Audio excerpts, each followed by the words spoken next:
कैसे देखते हैं उत्तर प्रदेश सरकार का ये स्टेप घुसपैठियों के खिलाफ? देखिए, ये स्टेप उत्तर प्रदेश सरकार का बहुत ही सराहनीय स्टेप है। हालांकि योगी जी का कहना है कि देश के अंदर जो घुसपैठियाँ हैं उन्हें देश से बाहर निकाला जाए। सर्वप्रथम सबसे बड़ी बात तो यह है कि हमारे पूरे भारतवर्ष में सबसे ज़्यादा प्रभावित जो राज्य हैं वो बॉर्डर से जुड़े हुए पश्चिम बंगाल, असम, ये जो राज्य है ना, ये ज़्यादा प्रभावित राज्य हैं। यहाँ से ये जब घुसपैठी अंदर आते हैं तो ये पूरे भारतवर्ष के अंदर जो है कि इनकी जड़ें मजबूत होती जाती हैं। और ये जो SIR का जो प्रोसेस है, जो भारतीय जनता पार्टी या सरकार योगी जी, मोदी जी के नेतृत्व में जो उत्तर प्रदेश के अंदर चलाया जा रहा है, या यूँ कहें कि 12 राज्यों में अभी चुनाव जिन राज्यों में चुनाव होने वाले हैं उन पे प्रथम कट में इन 12 राज्यों के ऊपर फोकस है SIR का, जो कि आने वाले समय में पूरे भारतवर्ष में एप्लीकेबल होगा। 2003 वास्तविक जनगणना के हिसाब से 2003 तक जो भी लोगों का मतदाता सूची में नाम है वो हाँ बिल्कुल हमारे भारतवर्ष के निवासी हैं, मूल निवासी हैं। 2003 के बाद घुसपैठिए जिस तरीके से अंदर घुसे हैं उन सभी को स्टेट के अंदर मंडल के वाइज डिटेंशन सेंटर्स बनाकर उन सभी को चिन्हित किया जाए, और जो कि सरकार कर भी रही है। चिन्हित करके उन्हें वापस उनके देश में भेजने का कार्य करना पड़ेगा, क्योंकि सबसे बड़ा कारण घुसपैठियों के आने से होता क्या है, वोट बैंक की राजनीति की लड़ाई। पश्चिम बंगाल में हिंसा चरम सीमा पर चला जाता है। उनको मतदाता सूची के साथ साथ उनकी मूलभूत समस्याओं की जो आवश्यकता होती है, रहने के लिए पानी की व्यवस्था, हॉस्पिटल की व्यवस्था, ये सारी मूलभूत चीज़ों को दर्शाया जाता है कि हमारा देश GDP को छोड़ के इनके लिए मूलभूत चीज़ों की आवश्यकताओं की चीज़ों को पूर्ति करता है, जो कि हमें दिखता है कि वाकई में गरीबी बहुत ज़्यादा है। जबकि ये घुसपैठिए हैं, ये हमारे विकसित राज्य को, विकसित देश को बनाने में ये बहुत बड़ी रुकावट पैदा करते हैं। और तो और ये रहते हैं, रोज़गार करते हैं। चलो, हमें उससे भी आपत्ति नहीं है, मानवता के नाते एक बार के लिए अगर हम राष्ट्र के उस विचार को भी एक बार साइड करके सोचें तो ठीक है, लेकिन ये राष्ट्र के साथ में गद्दारी भी करते हैं, वो तस्करी करते हैं, ये यहाँ से सारे बुरे काम करते हैं जी। सरकार का यही मानना है सर कि ये जो अवैध लोग हैं, अवैध तरीके से यहाँ पे वोटर बने हुए हैं, घुसपैठिए हैं, वो सरकार के आम लोगों का जो संसाधन है उसका उपयोग वो कर रहे हैं, आम लोग वंचित रह जा रहे हैं, जो एक मेन कारण है कि इनको यहाँ से निकालना चाहिए। इसका कितना सहयोग करते हैं? बिल्कुल मूलभूत तरीके से जो आपने बोला कि सारे संसाधनों का इस्तेमाल और उपयोग ये कर रहे हैं, और हमारे देश की जो नींव को कमज़ोर और खोखला करने का भी कार्य ये कर रहे हैं। आज के डेट में अगर किसी सोसाइटीज़ में आपको मैं बताऊं, अभी हाल ही फिलहाल की बात है, गौर सिटी के अंदर एक सोसाइटी के अंदर एक रेजिडेंस ने किसी मेड को चोरी करते हुए पकड़ लिया और उसे कुछ बोला। वो वहाँ से जाने के बाद कितने रोहनिया, कितने जो है कि प्रवासी जो यहाँ पे आए हुए हैं बांग्लादेशी, मतलब सैकड़ों की संख्या में वहाँ पे आ जाते हैं, और रोड और उस गेट की सिक्योरिटी और उस प्रशासन सबको दरकिनार करके वो पूरी तरीके से उस फ्लैट के अंदर तक घुसने का कार्य करते हैं। आप इनके मनोबल जो होता है, इनकी मानसिक स्थिति की आप पराकाष्ठा को सोच सकते हैं कि किस तरीके से इनके अंदर गलत तरीके के कार्य करने की प्रबल भावना बहुत ज़्यादा ऊंची होती है। तो लेकिन दूसरी तरफ अगर हम विपक्ष की सुने तो SIR को लेकर अखिलेश यादव बार बार कहते हैं कि ये वोट चोरी का एक जरिया है, और यही उत्तर प्रदेश में हो रहा है, बिहार में वही हुआ, अब उत्तर प्रदेश की बारी है। देखिए जी, विपक्ष का कार्य है, मैंने आपको बोला, वोट बैंक का भी राजनीति बहुत तगड़ी चलती है। आपको अगर आपके देश के लोगों के वोट नहीं मिलने वाले हैं तो आप घुसपैठियों के ही वोट से चुनाव लड़ोगे, तो ये तो आपकी मानसिकता दर्शाती है कि आप देश हित में बात करना चाहते हो या देश के विरोध में आपके जाना चाहते हो। आप अखिलेश यादव जी का विरोध तो छोड़िए, आप पश्चिम बंगाल में देख लीजिए ममता बनर्जी का जी, उन्होंने तो पूरा खोल रखा है, जो है कि बिगुल ही खोल रखा है पूरा SIR के खिलाफ में रख दी। तो 6 दिसंबर को जब विध्वंस हुआ था, तो आप तारीख और समय भी देखो, 6 दिसंबर जैसे भाई साहब बता रहे हैं, तो उनकी मानसिकता दर्शाता है कि वो किस एक पर्टिकुलर लॉबी को लेके चलना चाहते हैं, किसी एक समुदाय का नेता बन के अगर आप अपने आप को प्रेजेंट करना चाहते हो तो आप राष्ट्र के हित में बात नहीं कर रहे हो। अगर एसआईआर की बात हो और घुसपैठिए की बात हो, भले ही हम उत्तर प्रदेश की बात कर रहे हैं, लगातार एक्शन उत्तर प्रदेश में चल रहा है, लेकिन आम लोग अगर ज़्यादा चिंतित हैं तो वो पश्चिम बंगाल को लेकर, क्योंकि पश्चिम बंगाल में लगातार घुसपैठियों की संख्या बढ़ती हुई नजर आती है। वहाँ पे लोगों का मानना है कि सरकार भी घुसपैठियों के वोटों से ही बनती है। और जिस तरीके से वहाँ पर हम लगातार देख रहे हैं, बाबरी मस्जिद बनाने की फिर से एक बार चर्चा हो रही है, तो ये जनता के मन में भी एक बार सवाल आता है कि आखिर ये घुसपैठियों को खुश करने के लिए बाबरी मस्जिद की बात हो रही है, आखिर ये कारण क्या है? और ममता दीदी जिस तरीके से खुलकर एसआईआर का विरोध कर रही हैं, लगातार धमकियां दे रही हैं, तो ये सब लोगों के मन में भी सवाल कहीं ना कहीं खड़ा कर रहा है।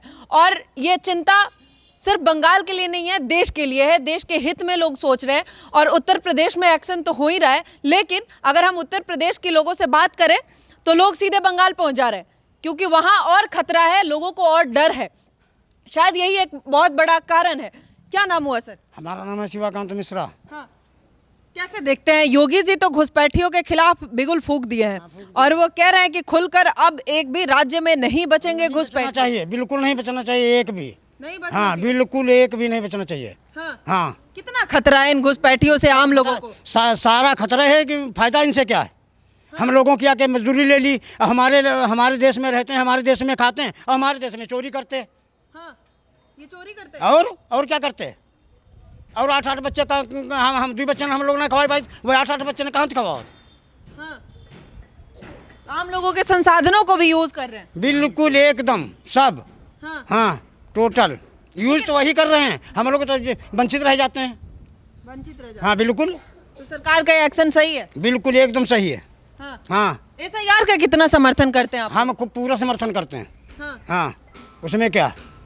लेकिन विपक्ष कहते हैं कि हमारे वोटरों का नाम कट जाता है, घुसपैठिए के नाम पर ये मुसलमानों को चिन्हित करते हैं, उन्हें निकालते हैं। अभी तक वोट किसको देते थे?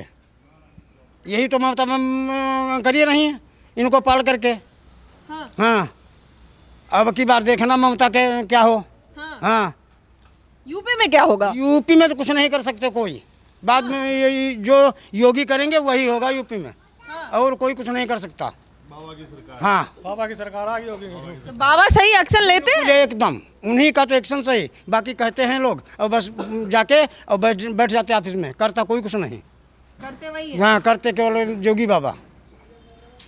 ये एक्शन की बात हो रही है, क्योंकि जिस तरीके से यूपी सरकार एसआईआर के साथ साथ घुसपैठियों को निकालने का काम शुरू कर दिया है, तो ये वाकई लोगों को लग रहा है कि ये सरकार सिर्फ कहने की बात नहीं है, सरकार एक्शन में भी है। क्योंकि अलग अलग डिटेंशन सेंटर बनने लगा तो ये लोगों को लग रहा है कि कार्रवाई होगी। क्या नाम हुआ सर? मेरा नाम एडवोकेट अंकुश शर्मा है। सर, कैसे देखते हैं ये जो एसआईआर की प्रक्रिया है, या फिर अब योगी सरकार जिस तरीके से एकदम एक्शन मोड में है घुसपैठियों के खिलाफ?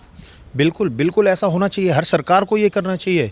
जो घुसपैठिए हैं, जो बाहर से आके हमारे राशन खा रहे हैं, हमारे लोगों के हक छीन रहे हैं, हमारे लोगों की ज़मीनों पे कब्जा कर रहे हैं, ये बिल्कुल होना चाहिए। ये प्रक्रिया तो सरकारों की वजह से जो बाधित रही हैं, अन्यथा सुप्रीम कोर्ट ने तो माननीय सर्वोच्च न्यायालय ने तो इस प्रक्रिया को सुचारू रूप से कर दिया था। पार्टियों को इस पे ध्यान देना चाहिए था। जो अवैध लोग आके हमारे देश में घुस रहे हैं, हमारे देश को बर्बाद कर रहे हैं, हमारे देश में आके आतंकवाद फैला रहे हैं और हमारे ही जो है देश का खाते हैं और हमारे खिलाफ ही जहर उगलते हैं। ये प्रक्रिया तो पहले से होनी चाहिए थी। ये तो मैं तो सरकार का और माननीय सर्वोच्च न्यायालय का बहुत तहे दिल से धन्यवाद करना चाहता हूँ कि आपने इस प्रक्रिया को फिर से सुचारू रूप से और इतने अड़ग तरीके से और इतने बढ़िया ढंग तरीके से इसको करा है। जो अब लोग बाग तिलमिलाए हुए हैं, जो अवैध घुसपैठिए तिलमिलाए हुए हैं। मतलब आप घुसपैठियों को आतंकवाद से जोड़ रहे हैं, मानते हैं आप घुसपैठिए ही आतंकवाद का काम करते हैं? बिल्कुल, आप जहाँ भी देखेंगे, जहाँ घुसपैठिए होंगे, सबसे पहले वो लेके निकलेंगे। जब कोई आतंकवाद मरता है या आतंकवादी कोई मारा जाता है ना, तो सबसे पहले वो ही झंडे और अपना बैनर लेके निकलते हैं वो। आप ऐसे स्पॉटों को चिन्हित करिए जहाँ पे ये अवैध घुसपैठिए रहते हैं, और जब कोई आतंकवादी मरता है तो वहाँ उनकी क्या प्रतिक्रियाएं होती हैं। अच्छा, अवैध घुसपैठियों को लेकर सरकार का आम लोगों से भी एक अपील है। योगी जी कह रहे हैं कि ये आम लोग भी इनसे सचेत रहें, और ये सिर्फ हमारे संसाधनों का उपयोग नहीं कर रहे हैं, ये हमारे लिए सुरक्षा की नज़र से भी देखें तो बहुत बड़ी चिंता का विषय है। आम लोग भी इनको देख के ही अपने काम में लें, या फिर अगर एज ए स्टाफ रख रहे हैं या एज ए रेंटर आप किसी को रख रहे हैं तो पहले इनकी पहचान करें और सबको मिलके एक साथ सहयोग, सबके सहयोग से ये हो पाएगा और इनका विरोध किया जाए। कितना सहमत है और कितना आम लोग इसका सहयोग करने वाले? देखिए, सरकार आपको जागरूक कर सकती है और जनता स्वयं जागरूक होके उस पर इम्प्लीमेंट करे, ये खुद एक जागरूक व्यक्ति की पहचान है। किसी भी देश के एक जागरूक व्यक्ति की पहचान है कि अगर सरकार ने कोई एक अच्छी अपील की है, कोई अच्छी बात कही है, अपने देश हित की बात कही है, तो उसे अपने अंदर उतार के उसको सुचारू रूप से ढंग से अपनाएं और उस पर काम करें। अच्छा, चूंकि आप एडवोकेट हैं, एसआईआर की प्रक्रिया इतने लंबे समय से चल रही है, बिहार से शुरू हुआ, उत्तर प्रदेश पहुंचा है, 12 अन्य राज्यों में हो रहा है।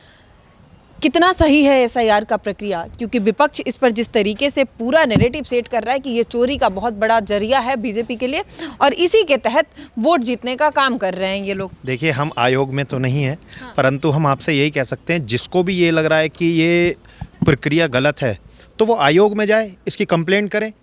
काफ़ी प्लेटफॉर्म है, जाके न्यायालय के समक्ष अपनी बात रखें, तो इसमें बिल्कुल बदलाव आ सकता है। देखिए, मैं अपना बताऊं, अगर मेरा पर्सनल एक्सपीरियंस देखें तो मेरे यहाँ पे बीएलओ आया, मुझे कोऑपरेट किया, मेरे से जो चीज़ें उसने आइडेंटिटी मांगी मेरी, मैंने उसको दी और मुझे तो वो प्रक्रिया बड़ी सरल लगी। और जैसे कि मेरे 2003 का उन्होंने सारा डेटा मांगा, मैंने उसको प्रोवाइड कराया, अपने माता पिता का प्रोवाइड कराया, अपने बाबा जी का प्रोवाइड कराया, तो हमारा जो सारा डेटा था वो सब निकल के आया। तो मुझे तो कहीं दिक्कत आई नहीं और मुझे लगता है कि जो वाकई में ही नागरिक उस क्षेत्र का है, जहाँ क्षेत्र में वो बीएलओ या जो जिस क्षेत्र में एसआईआर का काम चल रहा है, अगर उस क्षेत्र का वो वाकई में ही नागरिक है और वाकई में वहाँ का रहने वाला है, तो उसको कहीं दिक्कत नहीं आने वाली। दिक्कत उन लोगों को आने वाली है जो अपनी 3-3 आईडी लेके बैठे हैं, 3-3 आईडी चला रहे हैं। आप रहते यहाँ पे हैं, आप वोट 3 जगह दे रहे हैं, तो वो तो नहीं चल पाएगा। हम भी बार एसोसिएशन के मेंबर तो हम 10 जगह बन सकते हैं, पर वोट एक जगह डाल सकते हैं। अच्छा, ये घुसपैठियों की पहचान की भी जो बात हो रही है, डॉक्यूमेंट लेके, तो बार बार ये भी कहा जाता है कि ये जो डॉक्यूमेंट लेती है सरकार, कौन अपना गरीब लोग डॉक्यूमेंट रखा है? आप इतना पुराना डॉक्यूमेंट मांग रहे हैं, किसी के पास होता ही नहीं है। आधार कार्ड बना के लोग रखें, आधार कार्ड को आप मान्यता नहीं दे रहे हैं, तो फिर मतलब डॉक्यूमेंट कोई दे कहाँ से? और जिसके पास डॉक्यूमेंट नहीं है उसको आप बोल देंगे घुसपैठिया है। नहीं, ऐसा तो नहीं है कि जिसके पास डॉक्यूमेंट नहीं है उसको घुसपैठिया बोल दिया जाए। कुछ ना कुछ तो रहेगा, कुछ ना कुछ तो रहेगा कि आप अगर आप इस क्षेत्र से बिलोंग करते हैं तो आपके बारे में कुछ ना कुछ तो आपके पास होगा ही होगा। आपके पास कोई डॉक्यूमेंट नहीं, आपके ज़मीन के कागज़ तो होंगे।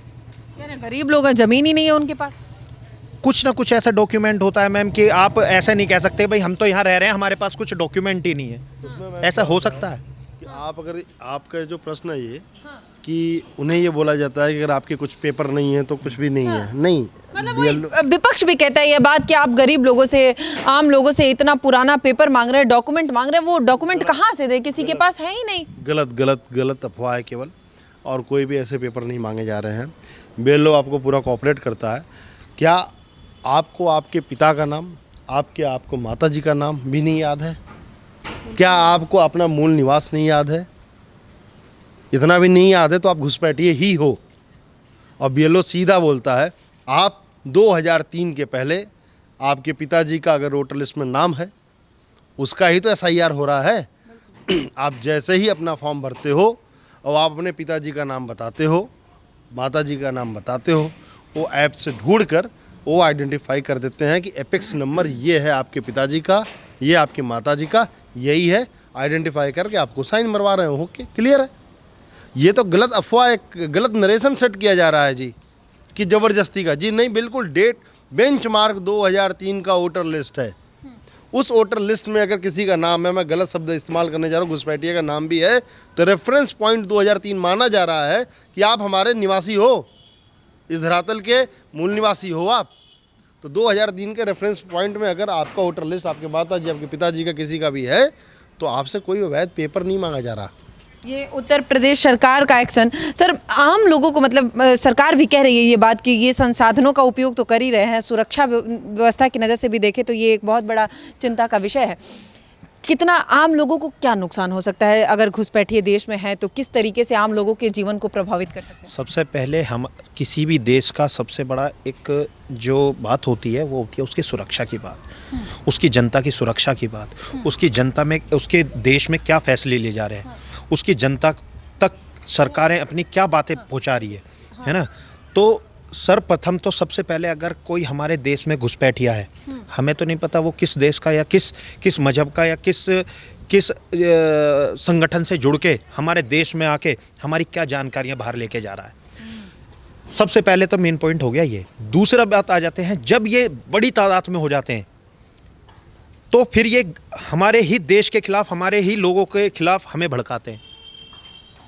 फिर हमारे ही देश में आके हमारा ही खा के और हमारे ऊपर ही जहर उगलते हैं, हमारे संसाधनों का उपयोग करते हैं और फिर अगर कोई क्या कहते हैं प्रदर्शन के रूप में हमारे ही संपत्तियों में आगजनी करते हैं, हमारे ही देश का नुकसान करते, हमारे ही जो टैक्स पेयरों का जो पैसा है उनको आगजनी कर देते हैं उनके ऊपर। तो क्या ये बात अच्छी है? आप बड़े बड़े देश देख लीजिए, जो डेवलप्ड कंट्रीज़ हैं, क्या आप उसमें घुस सकते हैं? क्या जापान में ये चीज़ें हो सकती हैं? क्या चाइना में ये चीज़ें हो सकती हैं? क्या यूएस में ये चीज़ें हो सकती हैं? इंडिया में ही क्यों घुसपैठिया आएगा? जबकि हमारी जनसंख्या इतनी लगभग 150 करोड़ पहुंच चुकी है, अब भी क्या हमें ज़रूरत है? तो आप मुझे बताइए, सरकार ने ये जनता का खुद का एक मन है कि हमारे देश में घुसपैठियों की कोई जगह नहीं है और जगह रहनी भी नहीं चाहिए।